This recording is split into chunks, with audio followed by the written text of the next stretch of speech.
Appeals Court has put on hold a Biden administration program that would make it easier for student borrowers who have been defrauded by for-profit colleges to have their debt canceled.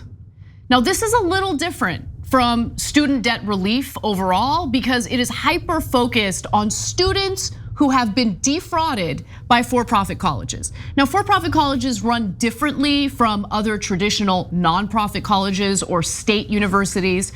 They are run like businesses. They have a board, they have investors, and the whole point is to maximize profits.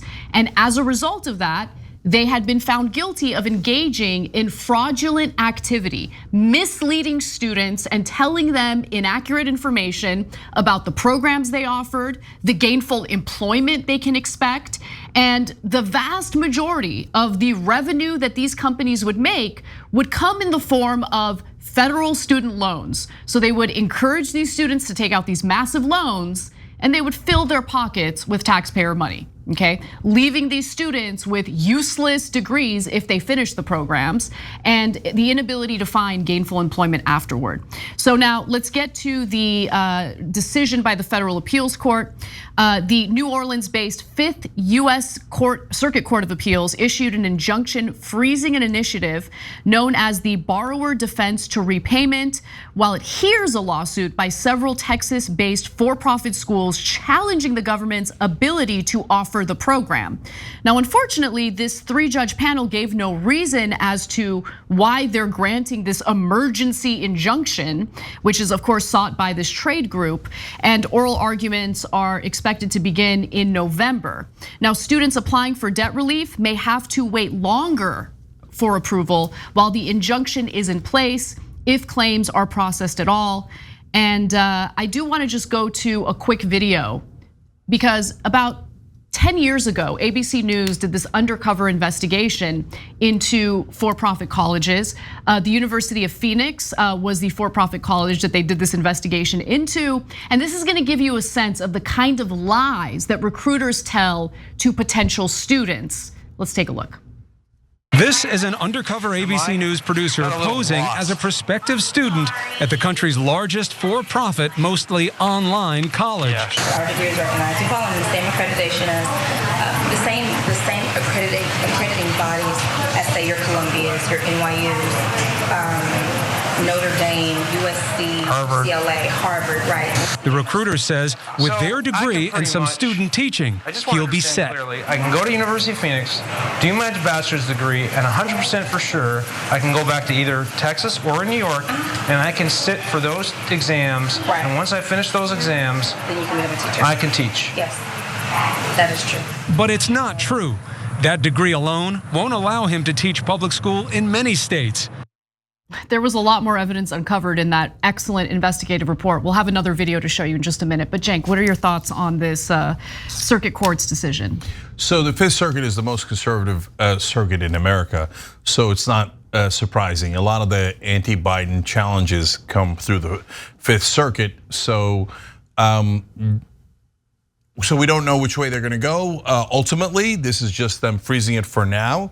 But it's not good news that it's in the 5th Circuit, and they almost always rule for business interests. And here, the businesses want to make money. They already robbed the kids, and they don't want to pay it back. And so look, in this case, it's really about freezing the payments that are unnecessary. Why give more to these guys who basically defrauded them? Not basically, defrauded them. Yes. Period. Right. But for conservatives, that's a real head scratcher. Like, wait, should we or should we let these guys get robbed? And a lot of the times they say, yeah, let them get robbed. And so that's I mean, it's unbelievable. But yeah, this is not Biden's $20,000 student debt relief for everyone who has student debt. These are for people who are already defrauded. These are people who were lied to. Again, defrauded, right? They were victimized by, it's a crime. It's a crime to defraud people. And this was a big issue during the Obama administration. So I want to back up real quickly to kind of give you Important information so you can juxtapose the Obama administration from the Trump administration from the Biden administration. So the issue with for-profit colleges defrauding students was a big deal during the Obama administration. And so he implemented some guidelines, some additional regulations in order to protect students. And he also implemented a program in order to help these students cancel the debt that they incurred as a result of going to these institutions, these for-profit colleges, and getting defrauded by them. Now, after that happens, the Trump administration comes in. What's one of the first things he does? He taps Betsy DeVos as the education secretary. Betsy DeVos loves for-profit colleges. In fact, one of the first things that she did as the education secretary is fill that agency with a bunch of former executives from for-profit colleges. And she just completely ignored this Obama era program that was meant to help these students discharge, get rid of, cancel these loans. Because she didn't want to help them out, right? Of course, she wanted to look out for the for-profit colleges. Now, Biden comes in and he re-implements the Obama era policies with a few minor tweaks in order to make the application process easier for the students. And luckily, a lot of students did get their debt canceled as a result of this. Let's go to graphic 5 here. The Biden administration has canceled 14.7 billion in debt for 1.1 million borrowers, a figure that includes a major settlement of claims from students who sued the Trump administration. Last month, after new rules for the program went into effect, the administration approved $130 million in claims from 7,400 student borrowers who were enrolled at a Colorado chain of for-profit colleges.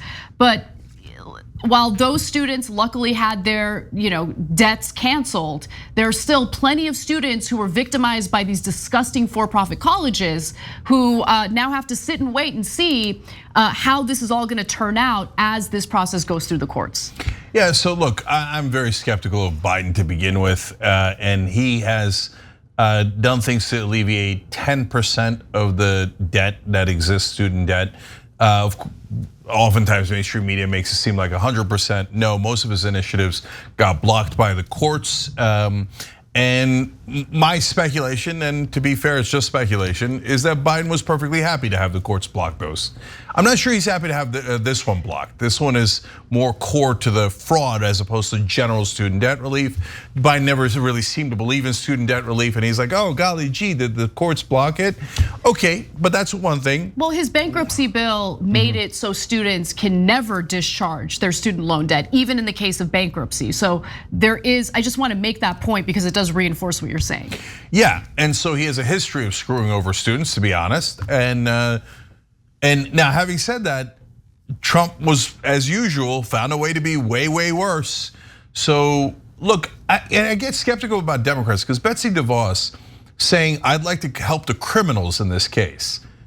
Like, so no Democrat could figure out a way to make that a giant issue. Some of you might have heard it. Such a great point. Like it was around the edges, but did the whole American people know that she was helping the criminals commit fraud? Can I jump in there? Look, I'm gonna be somewhat fair to Democrats, but then I'm also gonna be critical of them because they were just inundated with Trump's nonsense. There was so much. Remember, the news cycle was nonstop, filled to the brim with Trump scandals, crazy things that Trump said. And what I think the Democratic Party did in lieu of focusing on how he would financially victimize people, they instead decided to focus on what they thought would play better with the electorate, which is look at this guy saying terrible racist things. Look at you know what I mean? And yeah. I would like to believe that that was much more persuasive among the electorate, but it wasn't. I think that when people are much more persuaded by things that impact their pocketbooks. Let's keep it real. Yeah, look, there's a lot of things you could have done. Get all the students there who need that debt relief on this issue. Surround the education department and start chanting, stop the fraud, stop the fraud. And there's just 100 different ways that you could have highlighted what Betsy DeVos was doing. So look, the Democrats in this case are better than the Republicans. They actually try to stop the fraud, and then the conservative courts block them, right? So that's a fact. Now, having said that, do they try really hard? When it comes to economic issues, not really, right?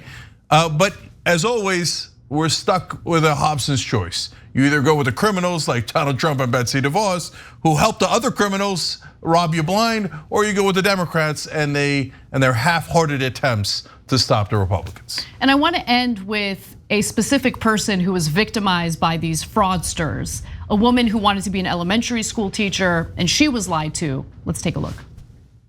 We went undercover after meeting Melissa Dahlmeyer, a single mother of 3 who dreamed of leaving her factory job to teach. I want to be an elementary education teacher. It's something I've always wanted to do. I want to give back to our future, our children. She says a University of Phoenix recruiter told her an online associate's degree was her ticket, much as the recruiter told our undercover producer. So you could have a bachelor's degree in basket weaving, still be a teacher, but they just want you to go through the credential program for that state, for that. But what I want to know is, I mean, it sounds like if I get a bachelor's from here, I'm going to be okay there. They told me after 2 years I could start teaching, that they had an agreement with the Illinois State Board of Education, and that as soon as I finished their program, I'd be ready to start working. What Melissa wasn't told was that degree was essentially worthless to her. It wouldn't allow her to teach in Illinois. So imagine you take out the debt, you go through the program, you finish the program, and you find out in the very end that that degree is worthless, that everything the recruiter told you was a lie. And then when the government has a program in place to help you cancel that debt that you incurred because you were lied to, well, then another administration comes in and gives you the middle finger, and that's essentially what happened here. Remember, that video is from 2010. We're 13 years in here, and nobody's gotten relief. And you watch some media and they say the Republicans are great at everything. You watch other media, they say the Democrats are great at everything. The reality is the Republicans are awful and the Democrats suck, but don't suck as much as the Republicans. Which media is telling you that? The reality, they still don't have the relief that they should have had if we lived in a democracy. Thanks for watching The Young Turks, really appreciate it. Another way to show support is through YouTube memberships. You'll get to interact with us more. There's live chat emojis, badges. You've got emojis of me, Anna, John, JR, so those are super fun. But you also get playback of our exclusive member-only shows and specials right after they air. So all of that, all you gotta do is click that join button right underneath the video. Thank you.